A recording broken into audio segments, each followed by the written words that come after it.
I'm so pleased to be here from Nova Scotia.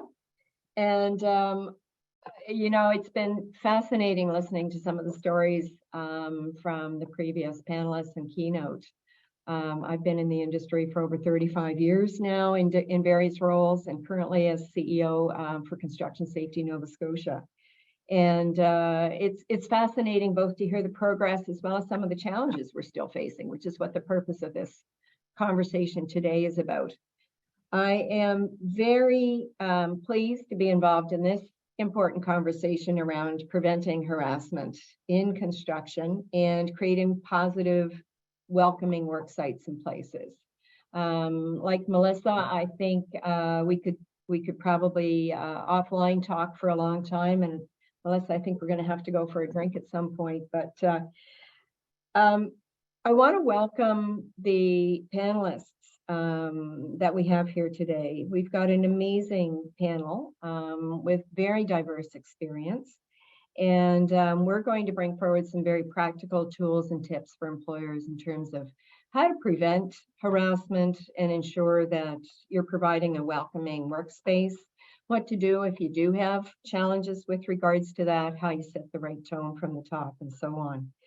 And first of all, before we dive in and before I introduce my fellow panelists, I'd like to start with acknowledging the lands from which each of us come from. And we're really quite regionally diverse today on this panel, which is a wonderful thing. So from Vancouver and participating from the unceded territory of the Coast Salish peoples, including the territories of Musqueam, Squamish, and the Tsleil-Waututh people. From Ontario, Treaty 13 region, which is the traditional territory of many nations, including the Mississaugas of the Credit, the Anishinaabe, the Chippewa, the Haudenosaunee, and the Wendat peoples, and is now home to many diverse First Nations, Inuit, and Métis people. And lastly, from Nova Scotia, the traditional and unceded territory of the Mi'kmaq First Nation. So now I'd like to introduce our panelists, and then we're going to dive into some conversation. So first, I'd like to introduce Anita Gara. Anita is in Vancouver today. Anita is a project manager with Electricity Human Resources Canada, and it was interesting to hear some comments about the representation of women in electrical trades. So Anita, we might get into that in a few minutes. I suspect you might have some thoughts for the person who posed that question. Anita is the EHRC's Vancouver-based project manager and Western representative. She possesses a strong background in nonprofits and research, along with a passion for making a difference in her work. She supports EHRC's projects, focusing on diversity and inclusion, with the aim of helping all Canadians participate in our economy. Currently, she's leading a project in partnership with the Department of Justice Canada to address gender-based harassment and violence in the workplace. And in addition to project management, Anita has years of experience in strategic development, stakeholder relations, communications, and public relations.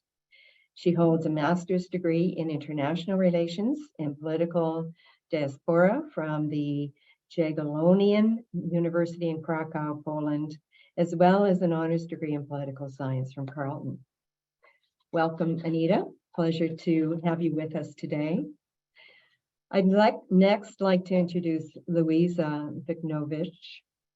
Louisa is a lawyer with Sherrard Goose here in Toronto. Louisa advises, represents, and advocates for employers in many areas of employment and labor law.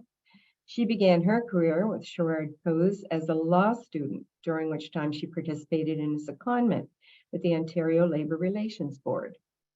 Among Louisa's many areas of focus are construction labor relations, employee relations, employment standards, grievance arbitration, human rights and accommodation, mediation and alternative dispute resolution, pay equity, and workplace investigations, all quite relevant for some of the conversation we're going to have today.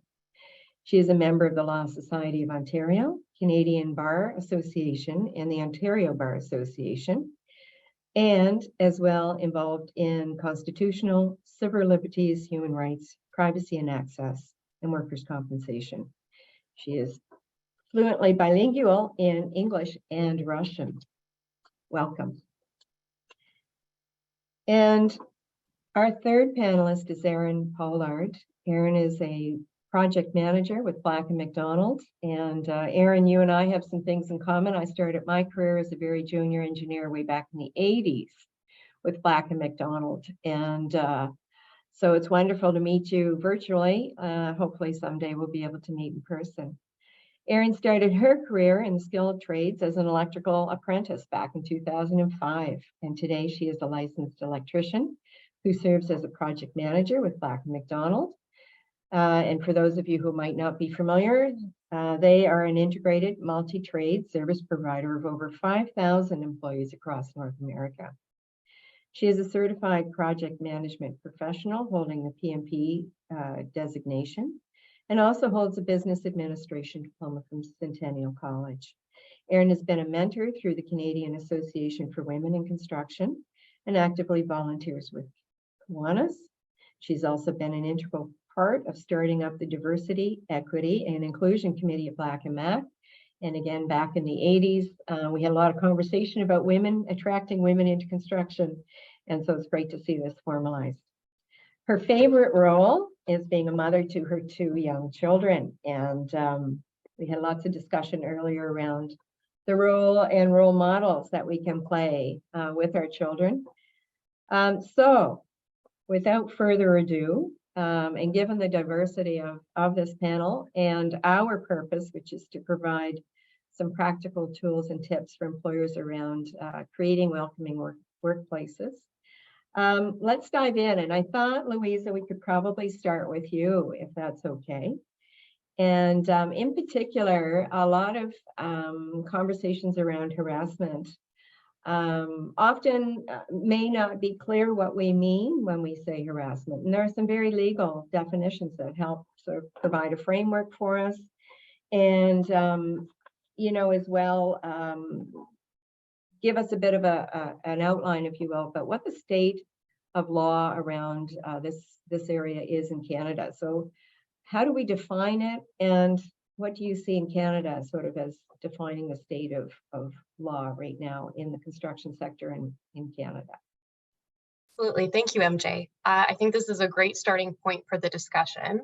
Just as a kind of general legal definition, harassment is defined as engaging in a course of comment or conduct that is vexatious and that is known or ought reasonably to be known to be unwelcome. So that's kind of the starting point when we look at harassment generally. The key piece when it comes to sexual harassment is that usually protected grounds, namely sex, sexual orientation, gender identity, or gender expression, become a factor or a motivating factor for that course of conduct. Legally, it's also important to note that even though it's defined as a course of conduct, there are plenty of cases that say, you know, even one single egregious incident can on its own amount to harassment as well, including sexual harassment. And when it comes to the state of the law generally, and certainly, you know, in Ontario, our appellate court has very clearly stated, you know, when it comes to sexual harassment in the workplace, there's just no place for it. This is not, we're in 2023, right? This is not the time. There should be a zero tolerance approach, which I think reflects a lot of the comments that we heard earlier today from our discussions.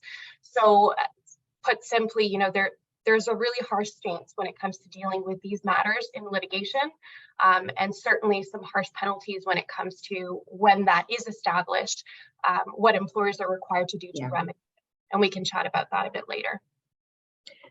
Thank you so much. And I think, you know, based on the conversations that we've already heard today, you know, that this is an area around which sometimes people might not appreciate that what they're saying or understand the impact, and really being clear around that is important, and it's clear for employers. So the takeaway for employers, I think, from that message is understand, first of all, what harassment truly is, and what your role is and what your responsibility is in providing a workplace that indeed is free from harassment, including, and most importantly, sexual harassment, if you will.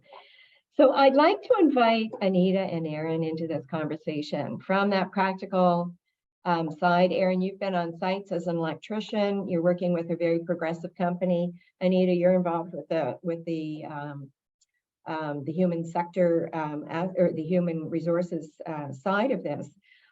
What are you seeing happening on work sites? Is indeed harassment the issue that it used to be, say, 30, 40 years ago when I started, which it was huge?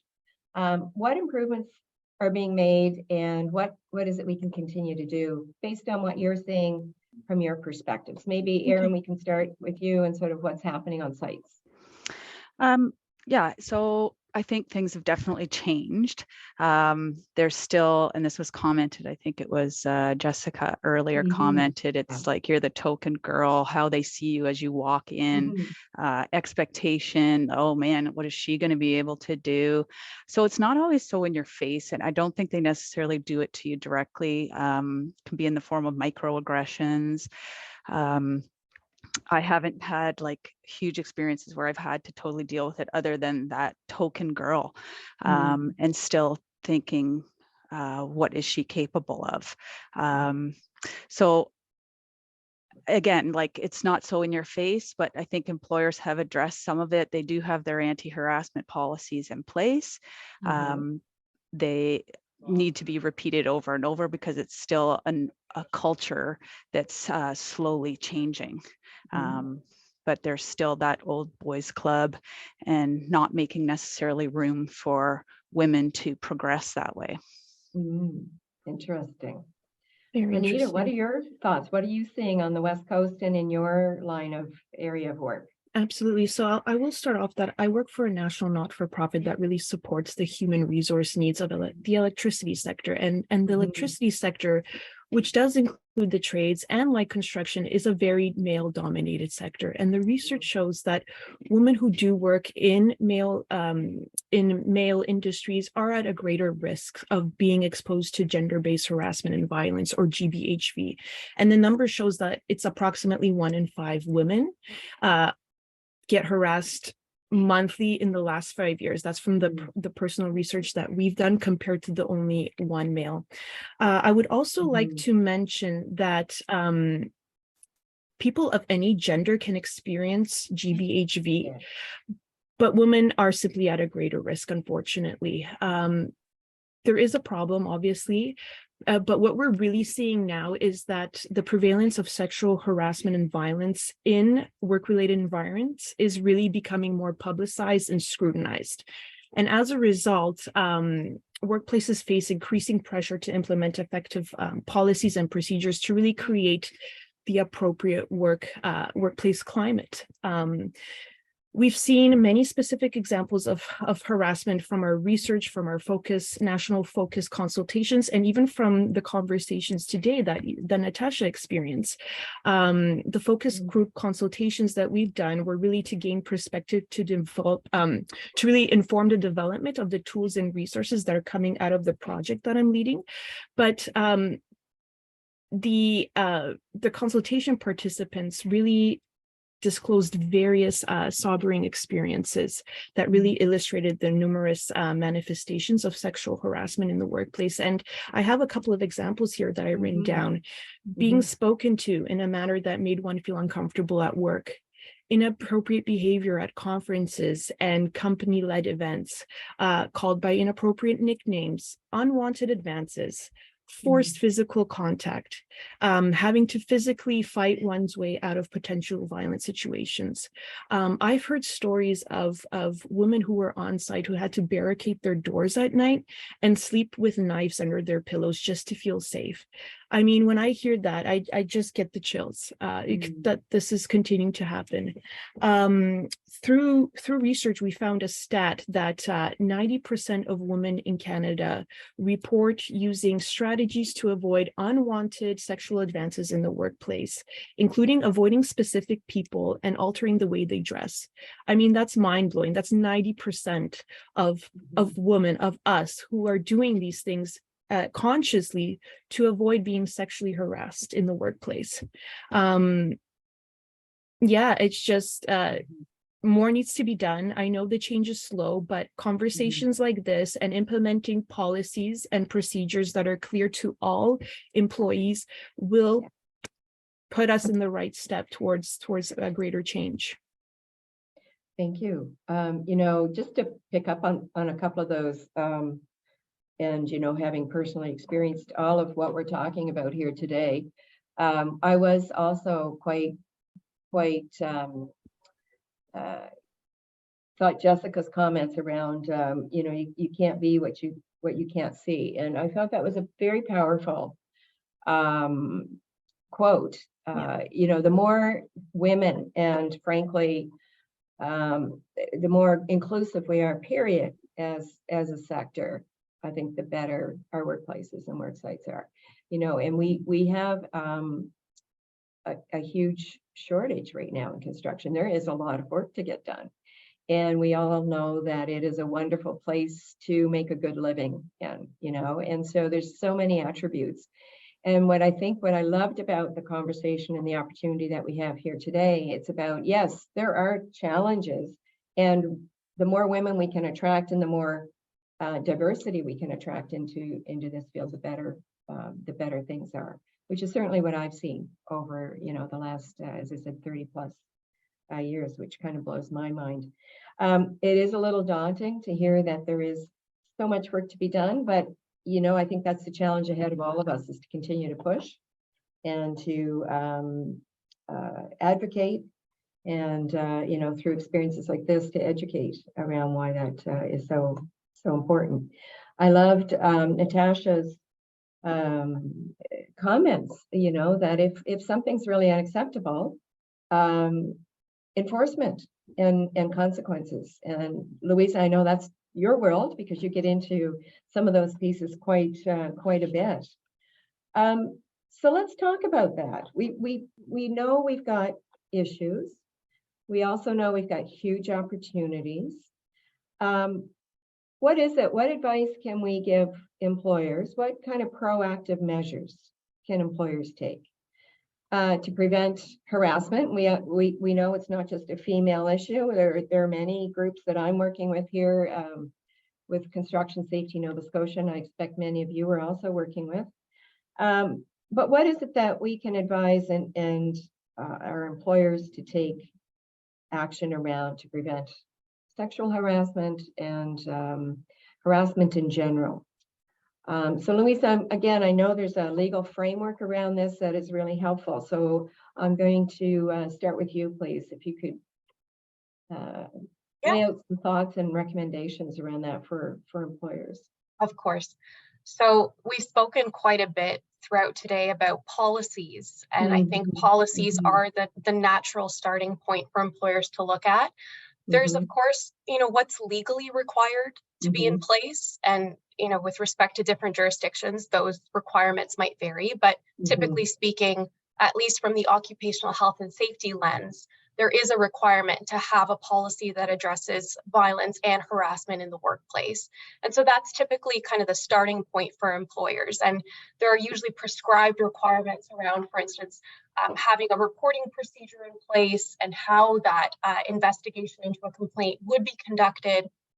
I think employers, in terms of, you know, really taking in mind and keeping in mind, the proactive piece, thinking about the nuances in their workplaces and auditing to see realistically, do women feel comfortable bringing forward a complaint? Is the process one that's simply just meeting what's legislatively prescribed versus going, you know, a step above that and considering the unique nuances of the workplace? For instance, you know, if it's a smaller workplace, is there some level of comfort in terms of who's overseeing or receiving the complaint, right? How is confidential information being preserved? These are the things that will actually, I think, encourage women to come forward to use the policies that are in place as opposed to simply just implementing them.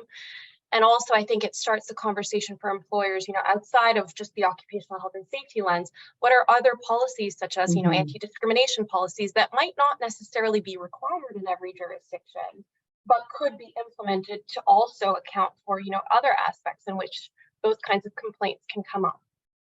So these are all kinds of just very 50-foot view, like broad strokes, kind of what things to flag, at least to get the ball rolling. But yeah, I think the reality is, unfortunately, a lot of employers see this after the fact, right? After a complaint has come forward. And that's just the reality that at least I'm seeing on our end as well. And Thank you. If I can chime in just to touch on. Yeah, please do. Yeah, I was just going to invite the fellow panelists to do that, Anita. Wonderful. I think apart from the legal lens, there needs to be a cultural shift that promotes respectful work environments in our settings. In terms of tangible things that employers can do, simply training and education for all employees, so that greater educational and outreach program and awareness campaign. So we need to have training for management executives as appropriate based on their respective responsibilities and position within the organization is really imperative. But employees also need to know information about the law, the organization's commitment for policies for a GBHV free workplace, and how incidents of GBHV will be addressed. There's also, I think, a real thing that we're seeing now is that training piece. So offer that specialized training that just goes beyond the standard policy and procedure document or binder that you get when you initially start working somewhere. Those are great, but I really think that cultural shift that really promotes respectful work environments is imperative, and it does need to start at the top. And this is what we've been hearing from other panelists as well. Thank you. Yeah, Erin, your thoughts? Yeah, it sort of speaks to what I've been trying to start with a group of other women here is get a diversity, equity, and inclusion committee going to give that sense of belonging and that sense of because you belong, you're able to bring up these issues in a safe environment that they'll be heard, and also that we are not perfect. We all need to learn things. We all do things that are not accepted by everybody else. We all do, we need training. I think Beth mentioned this in the previous session, was the unconscious bias. We do this and we don't even know we're doing it because we've been in a certain environment. We've been exposed to, we've been raised this way, educated this way.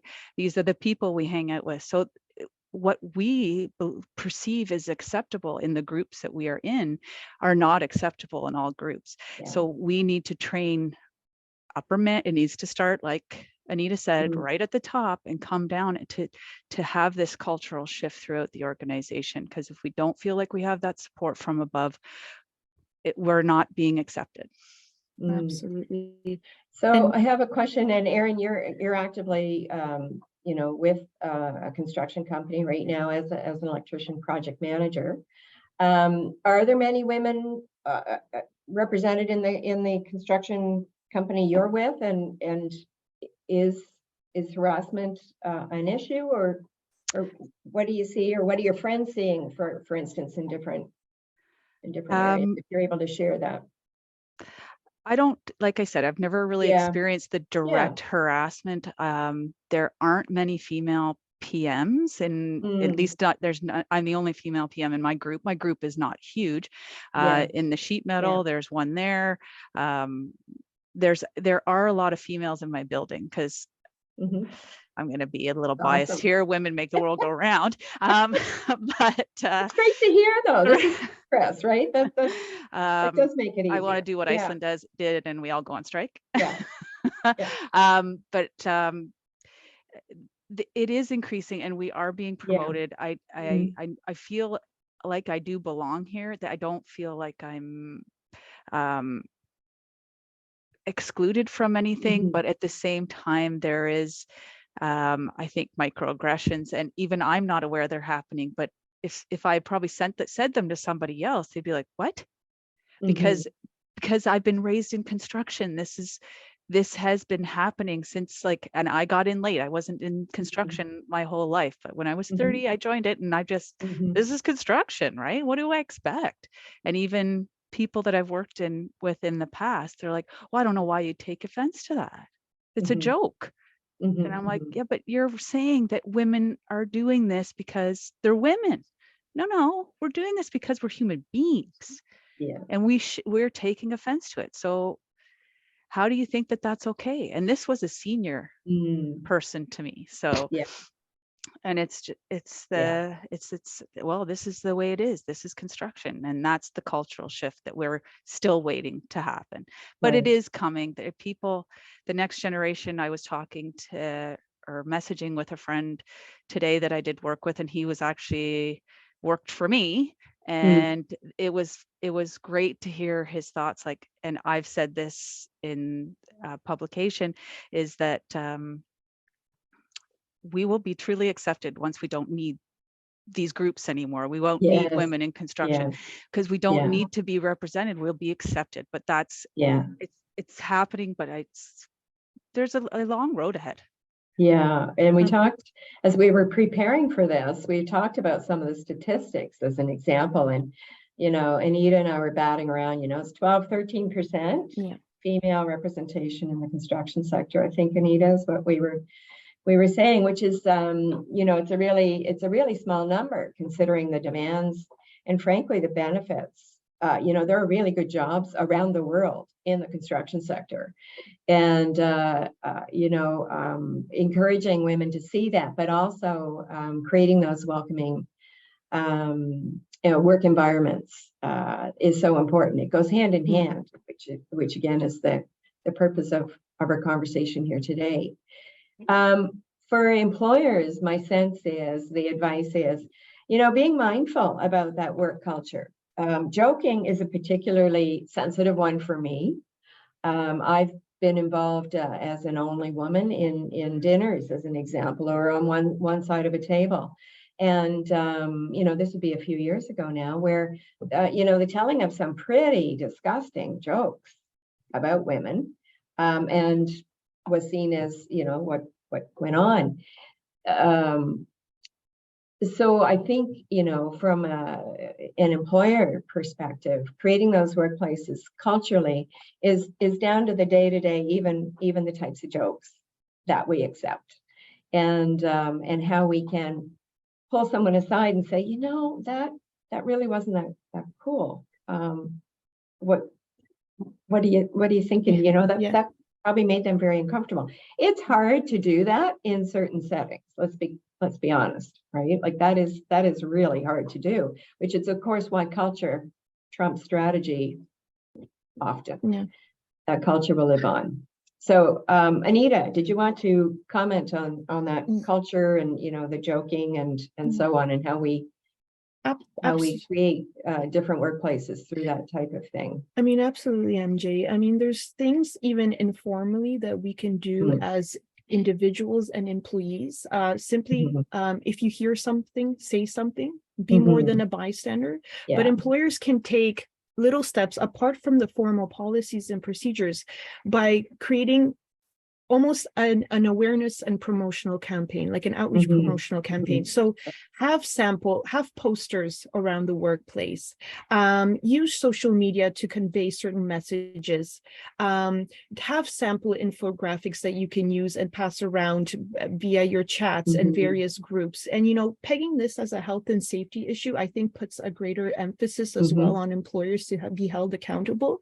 But pressuring employees through, targeted huge documents, that's one way of going at, but having that shift and creating that overall awareness can be done in a more easier manner than just forcing certain policies and procedures. Have open conversations. I think what we're underestimating is really the importance of mentorship and creating that safe space where people can come and talk and be open, so that For example, one of the resources that's coming out of the project that we're working on is going to be a safe space mentoring tool. And there's going to be guides on how to do that in an appropriate manner that also helps a mentor when they are experienced and see that someone is a victim of sexual harassment and violence. What are the steps that they can do on an individual level, and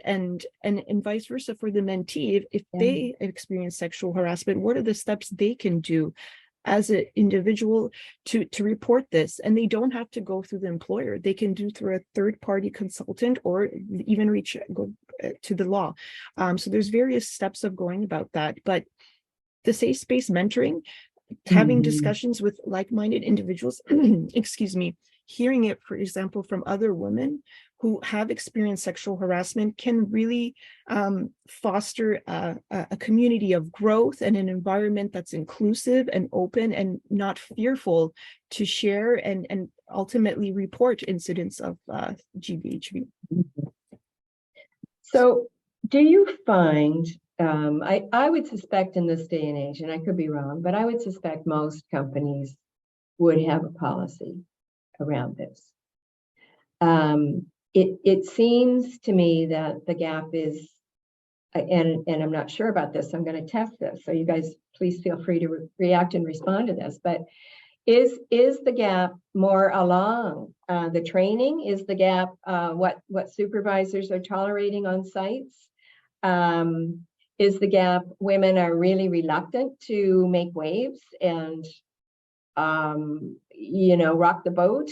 What do you see as some of the impediments? Because I'm guessing most would have a policy by now and understand that this is pretty basic stuff. Is that a fair statement, or is that ridiculous? Maybe I just quickly chime in that it depends on the size of the organization. There are some organizations, especially within the electricity industry, that don't have certain policies and procedures in place. But we can help them support and initiate a comprehensive response to gender-based harassment and violence. So I would like to say yes, MJ. Most organizations do have policies and procedures in place, especially if the law is concerned, and Louisa can touch on that. But we have to be mindful there's various sizes of organizations that simply may not have something like this in place. That's a great point. So size and your capacity basically to have that HR perspective. So Louisa and Erin, what are your thoughts on this? Why is this still happening if we're so progressive? From my perspective and partially anecdotally, I think the gap might be on the enforcement side of things. So I do agree with you that the majority of employers are finding out that they do need to have these policies in place. Where it's falling apart is perhaps, to your point, MJ, maybe in the training. And specifically also in the transparency. So sometimes, owners of companies don't always get to see what their folks on the ground are doing day to day, right? What supervisors may or may not be saying. And I think another piece that deals specifically and ties in with the construction industry is still that culture. And if it's helpful, I do have one case that I think is bang on, and I would love to speak about it briefly. This was a case that came out of Alberta, and it's fairly recent. This was about a female employee who worked for a fairly reputable construction management company as a general laborer. At some point, she was maybe one of very few women that worked for the company. At some point, her male supervisor began to kind of make sexual advances towards her, would make incredibly inappropriate comments about, what her dating history or what she did when she went on a date. We've heard these kinds of conversations before. They'd be pretty explicit, right, including swear words, etc. So at some point, she was denied a promotion, and then her employment was subsequently terminated. So unsurprisingly, she filed a complaint with the Alberta Human Rights Commission, alleging that she'd been harassed and that she'd been denied her promotion and that her termination was as a result of the sexual harassment. The commission did find that she was harassed, awarded her $20,000 in general damages, and that was both in respect of the finding of harassment and also, importantly, to highlight the employer's failure to take steps to investigate and to address the sexual harassment when it became aware of it. And I think that's the piece where it fell apart, right? Because even if there is that policy in place, where is the threshold when, you know, an employer becomes aware and ought to take actions towards that? So I think that this case is really great at highlighting that. And importantly as well, a couple of other interesting takeaways. You know, the decision was very clear that shop talk and these kinds of conversations aren't normal. You know, that it can be the case that in the construction industry, perhaps people can be more crude or that there can be more vulgar language used, but that's not synonymous with the kinds of comments that in this particular case were happening, and that's not an example of something that's adequate. So that was interesting. And then one other piece as well, just because I thought this was a great tidbit. The complainant came across as being incredibly calm and professional when she was giving her testimony in this case. And I think that there was some suggestion at some point that she was somehow less credible about the extent of what she'd experienced in terms of the harassment because of her reactions and her ability to deliver her evidence so calmly and smoothly. And the decision maker made sure to highlight the fact that that cannot be taken as any indication as to the impact that a woman might have felt as a result of experiencing harassment in the workplace. So I'll leave it at that, but just there are plenty of great examples like that in the case law that are doing a really great job of advocating on these pieces. I'd be interested, just Louisa, to see what they would have said if she had reacted differently and more emotionally. Would they have changed that and said it? Then how could we do that? Because she was so emotional. Like it just feels like it could have gone both ways with either one. So, but that was a very interesting case. So, MJ, to what you were saying in terms of being accepted and listening to those and just comments of others and just saying it because you don't want to make waves, you want to be accepted, you want to belong. And coming from working in the trades, it's you want to be seen. And probably I did this because I wanted to be accepted as one of the boys. You're going to do stuff that you may not do. And it was commented by Rebecca as well, like you probably changed who you were and you weren't being your authentic self because that's what you thought you had to do to be in the trades, into the construction. I did in one of my previous employers, I did bring something to their attention as to I had come up with there was a problem with an install and I said, well, we can't do it this way, it doesn't work, blah blah blah. Maybe we can do it this way. Well, that organization didn't listen to me, basically was getting a bit confrontational. Then my coworker, he said the same thing and they accepted it. So it's constant being overlooked or not wanting to be looked at because you're a different gender. I've also experienced where one of my site supers was aware of comments that were being made by an owner when I was not around in terms of my capabilities, and did not come to my defense, did not bring it up to the client who was a big client, and the waves that might have come down, he did not want to make. So, and he could have been an advocate and taken up a gauntlet and chose not to. And then there was also a trans gender person on site, and the comments again that the owner made, which I couldn't comment on because I wasn't witness to, and had I known of them and they were not brought to my attention by the person, and I don't know if they were aware, but again, not brought to because of fear of loss of business. And that was the driving force between all these things, was in terms of the one for me when I brought it to my employers, well, these people bring us a lot of business, so we can't do that. So I'm not worth it, is what we often get the takeaway. And being female is, and it's a hard thing to swallow all the time, is not giving it that feeling. So those are just some of my little tidbits. I think also, sorry, MJ, I'll just go ahead. A few words. Apart from the barriers to reporting, there's also gaps in the sheer supporting of survivors once a report has been made and Mhm. connecting perpetrators to intervention programs. You know, we see a lot of microaggressions, and educating individuals. You don't have to necessarily involve the law, but having those conversations and the supports that employers can give to survivors is really will be more encouraging, and to unfortunately, if there is other cases of GBHV, more people will come out. They need to feel supported all through this horrific journey.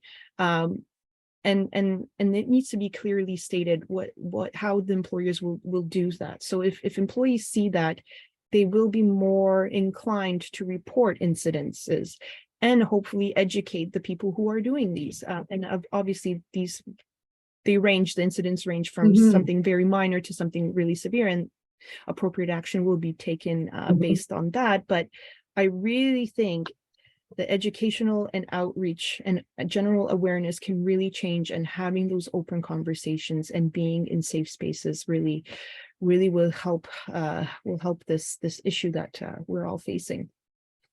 I think one of the one of the things in terms of how do we make this better, and what are the pieces that we can continue to drive and have these conversations that are so important. And someone had touched upon the role that leadership plays in setting the right tone. And, you know, we talked about enforcement and investigation and frankly, being authentic around setting a culture which is inclusive and diverse.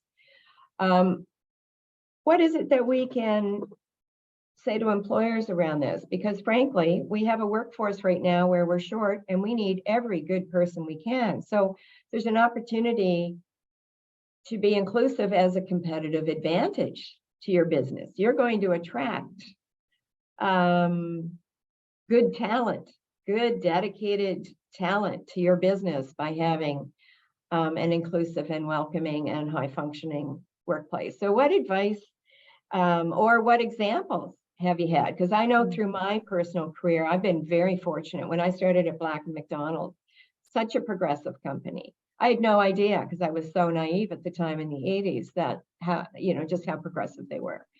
So I'd love to hear again from what's working and what are the success stories. And this is a huge source of competitive advantage for employers right now who are struggling to find good talent.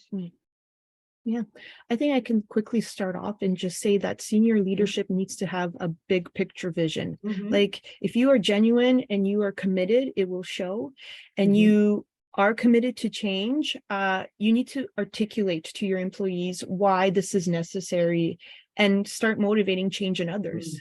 Just that 100% genuity, if that's a word. I think I just created a word, everyone. Just being genuine with your team, your organization. We're dealing with people here, and everyone has a different role to play in assisting with change. So really shifting that culture that promotes diversity, equity, and inclusion is really necessary.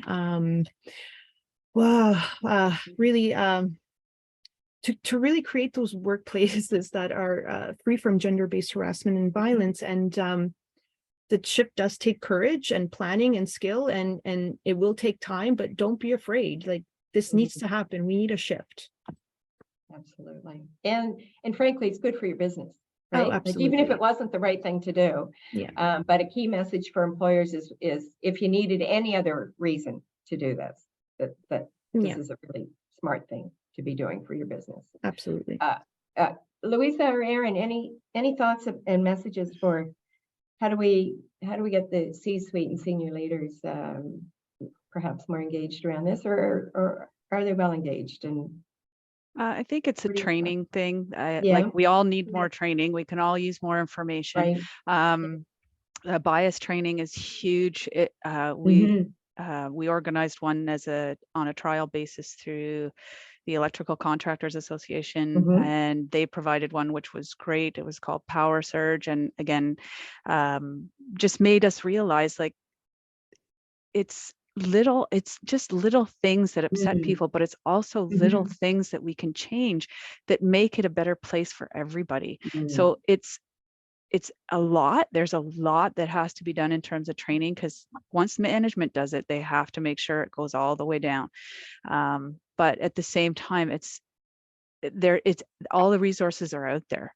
The Electrical Contractors Association has some. IBW has a program for female apprentices to help generate more in terms of the workplace. So there's numerous resources out there that we can call upon. Excellent. I think Louise, any thoughts? Yeah. Yeah, I think it's such a great question, because we traditionally think of, prevention of harassment as a form of retention, but we don't often think about kind of the way in which that also impacts, women who want to come through the doors, right? Attracting women to the workplace. From my perspective, when I look at it, I think about a couple of cases in which employers have been very stern in terms of the discipline for employees engaging in harassment, even when that discipline may not have even been upheld. So, for instance, I'm thinking of one decision in particular where an employer disciplined a male employee who had basically just refused to follow the instructions of a female coworker and who was superior to him, made a bunch of explicit kind of references to her sexually, etc.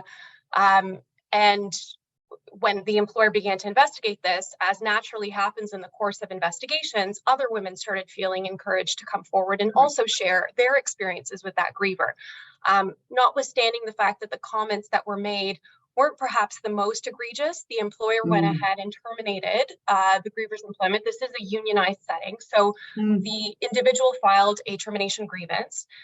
Ultimately, the employer made the judgment call to take it ahead all the way to arbitration and to litigate it, even though realistically, the discipline ended up being substituted for a suspension. So the griever was reinstated, but put on a last chance agreement and told that further instances would result in termination of employment. And why I highlight this particular case is because I think from a reputation standpoint, if you as an employer are seen to be taking that kind of a stance, even for smaller instances of that kind of behavior, I think we heard earlier again in the discussion today, right? Like even just comments about menstruation, query whether or not that's appropriate, right? In the workplace from male coworkers. And so perhaps maybe taking those kinds of steps as an employer can be seen as the kind of messaging that the industry needs to see that more employers are willing to follow through with that kind of heavy-handed discipline for these instances. So that's a great example. And then one other case that I can think of as well, affecting a construction employer, came up in a setting that was all male. There were no females in the workplace. And one of the male workers decided to expose himself in the lunchroom on a construction site. He was recorded as doing that. Not surprisingly, his employment was terminated. Also a unionized employer, so he filed a grievance.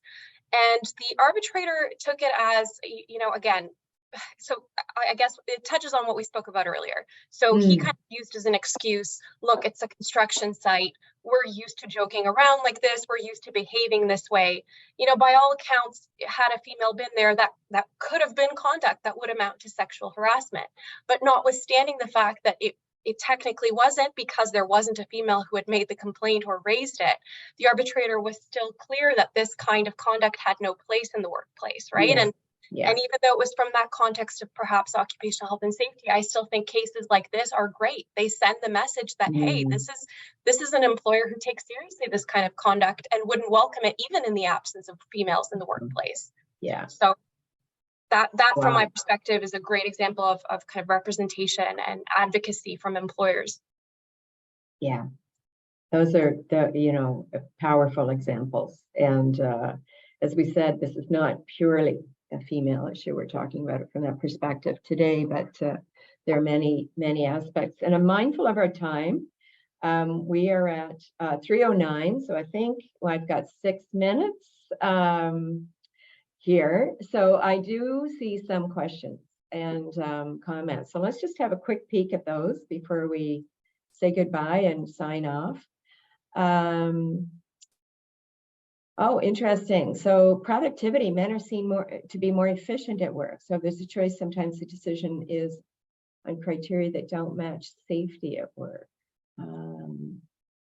So, again, perceptions around that. Let me see, what else have we got here? Do we have, can handle sexual harassment. Okay, so this one has to do with if you've got a client, and so this individual's in sales. And I think I know the answer, but around policy would apply to clientele as well. Louisa, is that fair? So I think the question is how a saleswoman in construction would handle sexual harassment situation with a customer. That's correct. The short answer is that every employee has the right to have a workplace that's free from harassment and discrimination. And so as an employer, if you become aware that an employee is experiencing that kind of harassment or that kind of inappropriate conduct, I appreciate it's much harder, right? When it's two coworkers, it's easier to separate them or to discipline or to address. In this case, when you're dealing with a customer, you can't necessarily discipline the customer. So from that perspective, we usually see employers being more creative with respect to, perhaps not having that particular individual service that customer, right? Seeing if there's another individual who can assist. And a lot of this is very kind of fact specific and nuanced and very much depends on the workplace. But the short answer is yes, absolutely. There is an obligation to protect that employee from that kind of conduct. That is such a hard one. And often I think women don't come forward for fear that, that the customer's relationship will be more important for perhaps than creating a respectful workplace. And sometimes that might be true. And sometimes, again, finding creative solutions. If there are others who have more influence on that customer, they have a relationship, they can be brought to bear to educate that particular individual if about the inappropriateness, and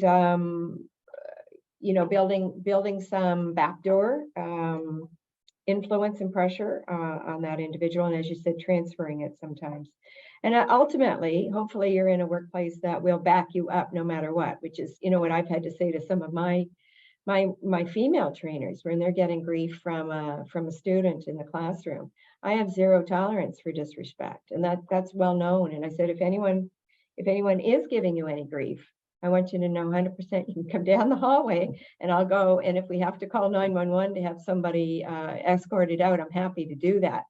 So there's a really clear message sent, and I think that the women that work here appreciate that, and that's probably not the case yet everywhere. That's something I think we're all building. So there's another comment here on physical assault and legal representation. Some of these are you do need legal advice, and you need, frankly, sometimes if you're in that situation of an assault, of having the police involved, right? That some of these situations do get to that degree. They've got many, many layers to them. Yes, and as someone said, not lowering up through their HR perspective. Absolutely, we all have some of those.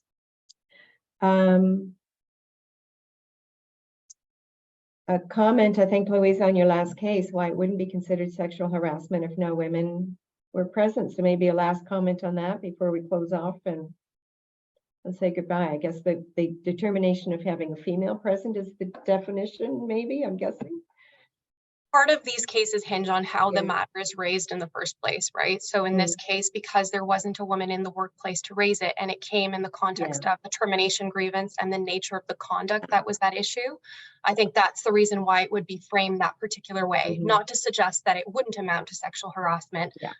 If it were framed that way as a complaint, that would be a separate issue. Thank you. So we are at 3:14.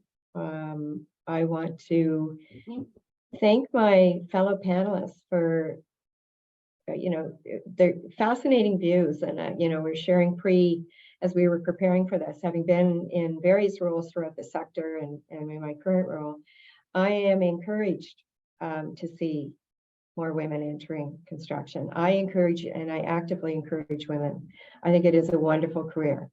And I also say that the more women we get into the sector, the more we are going to be able to influence and create even more welcoming, diverse workplaces and work sites. So I want to thank everybody who contributed today. It's been a real pleasure to get to know you virtually. Hopefully someday we'll meet in person. And I also wanted to thank the previous speakers. There was some wonderful learning, and I know the next panel as well will be equally enlightening. So thank you. And I will now turn it back to Danielle.